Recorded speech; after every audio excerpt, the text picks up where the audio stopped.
They say there's a bridge in the woods that only appears after midnight.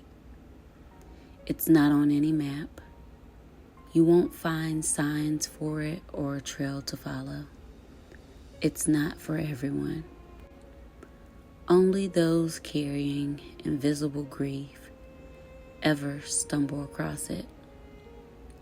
The kind of sorrow that sits quietly behind your ribs, whispering stories no one else can hear. Lena hadn't planned to walk that night, but the stillness in her apartment felt too loud.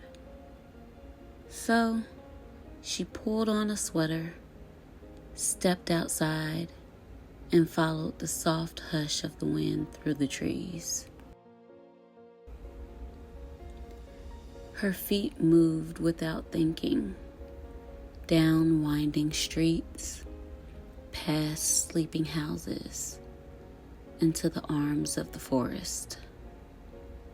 The moon hung low, casting silver ribbons across the path.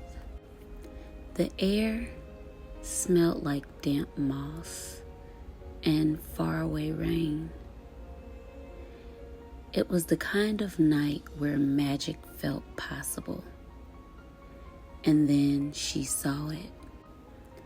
A narrow wooden bridge arched over a stream she'd never seen before. It wasn't grand, no lights, no welcome, but it glowed faintly, like it remembered things others had forgotten. She hesitated. Her heart beat a little faster. Then she stepped on. The boards creaked beneath her, not in protest, but like they were exhaling. Each step felt softer, lighter. Halfway across, she stopped. There, at the corner of the bridge, sat a man on a bench. He wasn't old, but his eyes had lived long stories. He didn't look at her, just patted the space beside him and said, "Grief brought you here, didn't it?" She didn't answer, didn't have to. They sat there in silence for a while. The stream below whispered to itself, water weaving its way past rocks and fallen leaves. The air shimmered faintly, like the stars were watching. "You don't have to drop it all at once," he said quietly.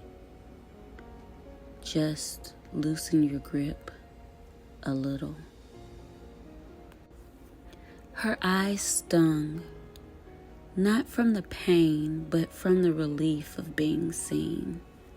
She hadn't cried in weeks, not real tears, not the kind that made room in your chest for breath again. But sitting here, on that bridge no one else could see, she let go just a little. And the bridge held her. When she finally looked up, the man was gone. So was the bench. Only the bridge remained, glowing a little brighter now. She crossed to the other side, turned around. The bridge was already fading.